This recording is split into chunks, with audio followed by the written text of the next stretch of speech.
Apa implikasi undang-undang terhadap seseorang yang tidak memberikan kerjasama kepada pihak berkuasa seperti SPRM apabila dikehendaki untuk hadir ke pejabat SPRM, sama ada dirakam percakapan, disiasat, ditahan dan sebagainya? Implikasinya ada kepada mereka yang cuba untuk tidak memberikan kerjasama kepada pihak SPRM tanpa alasan munasabah. Di bawah Seksyen 30 dan 48 Akta SPRM 2009, SPRM berkuasa dan mempunyai kuasa untuk memanggil sesiapa sahaja yang difikirkan ada mengena dengan isu berkaitan dengan rasuah untuk dipanggil, dirakam percakapan dan sebagainya. Seandainya seseorang itu tidak memberikan kerjasama, tidak ada alasan munasabah, tidak hadir, menghilangkan diri atau bersembunyi atau bertapuk atau lari, maka pihak SPRM boleh menggunakan kuasa, bidang kuasa mereka untuk mendakwa orang-orang begini di bawah Akta SPRM. Di bawah Akta SPRM menjelaskan bahawa pihak yang tidak memberikan kerjasama atas siasatan boleh didakwa lebih kurang tidak lebih daripada RM10,000 denda dia. Yang kedua, penjara tidak lebih daripada 2 tahun. Dan yang ketiga, atau kedua-duanya sekali.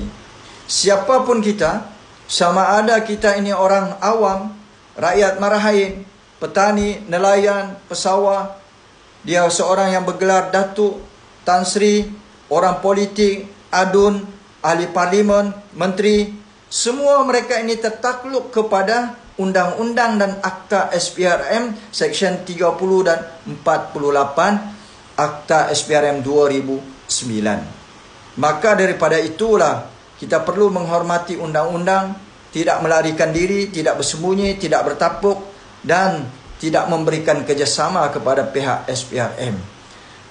Dalam satu isu baru-baru ini di Bumi Sabah, apabila ada 3 individu akan didakwa pada penghujung bulan ini.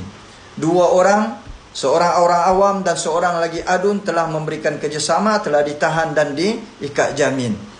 Namun, seorang lagi masih menghilangkan diri, tidak hadir untuk dirakam ataupun ditahan pihak SPRM. Apabila dia dikehendaki untuk hadir, maka dia tidak hadir mengikut masa yang telah ditetapkan. Tidak ada maklumat daripada individu ini sama ada dia sakit, ada urusan di luar negara ataupun sebagainya.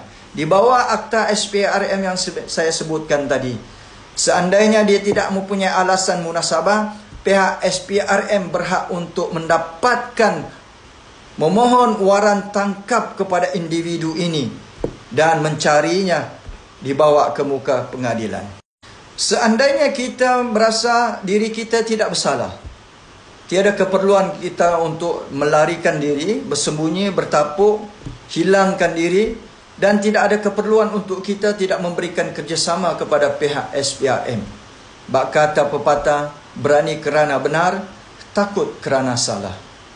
Kalau kita merasa takut dengan kesalahan bayang-bayang yang kita lakukan, maka kita tidak ada kekuatan iltizam semangat untuk berhadapan dengan pihak berkuasa. Ayo, kepada orang yang berkenaan, munculkan diri.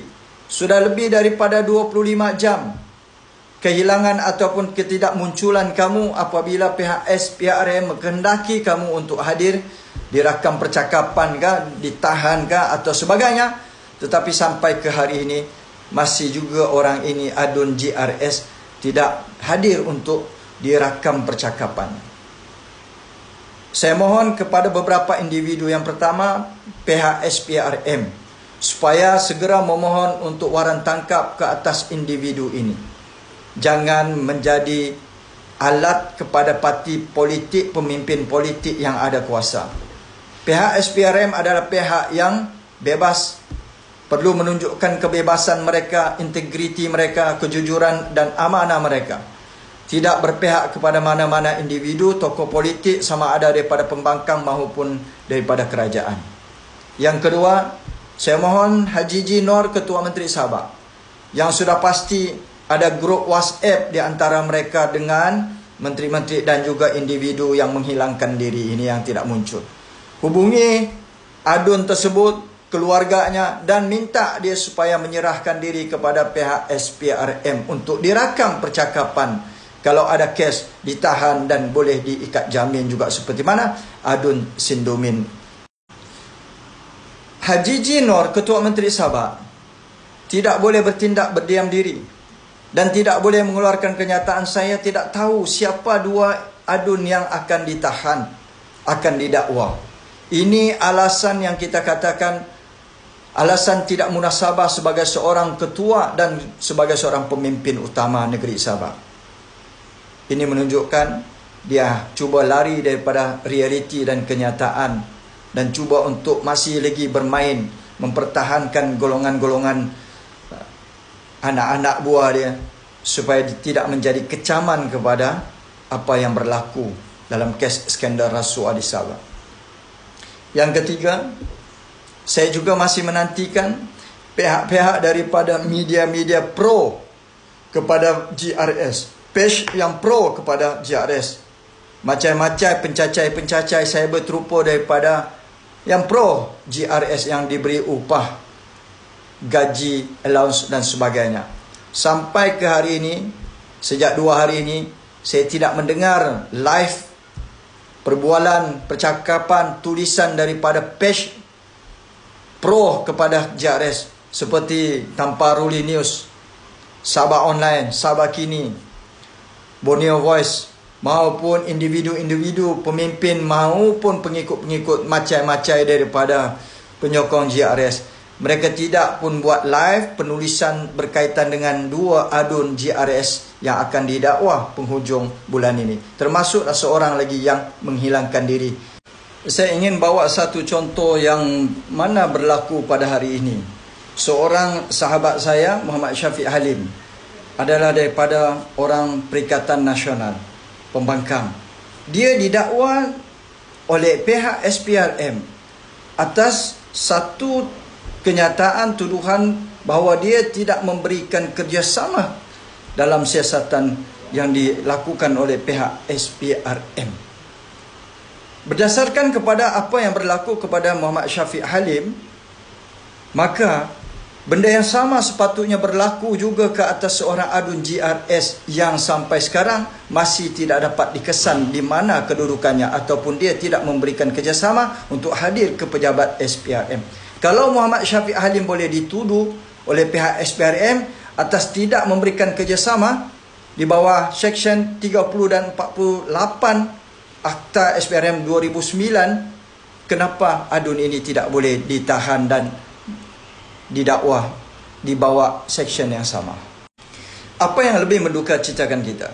Kalau berlaku kepada pihak pembangkang, akan cepat dia ambil tindakan. Malahan, contohnya seperti mana Datuk Seri Panglima Shafie Apdal bersama rakan-rakan. Mereka disiasat, tetapi dalam siasatan sudah dipakaikan baju warna oranye. Kemudian gambar mereka ditularkan sejak daripada dahulu sampai ke hari ini. Sudah 5 tahun ditularkan. Difitnah lagi oleh pihak-pihak penyokong-penyokong GRS.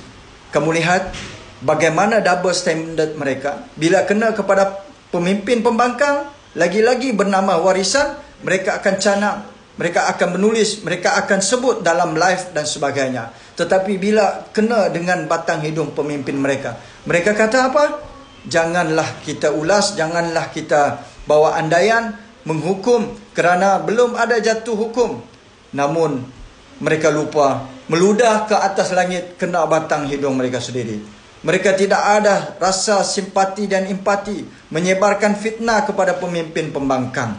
Gambar Shafie Apdal, gambar Aziz Zaman dan semua pemimpin yang direman telah ditularkan. Koronnya mereka ini mengamalkan rasuah, curi, sakau, salah guna kuasa dan sebagainya. Inilah penipuan daripada golongan penyokong cyber terupa macam-macam GRS. Saya harap pihak berkuasa tidak akan melengah-lengahkan mencari memohon waran tangkap ke atas individu adun GRS. Hukum undang-undang perlu diletakkan pada neraca keadilan yang sebenar, bukan hanya diucapkan oleh KP SPRM semata-mata.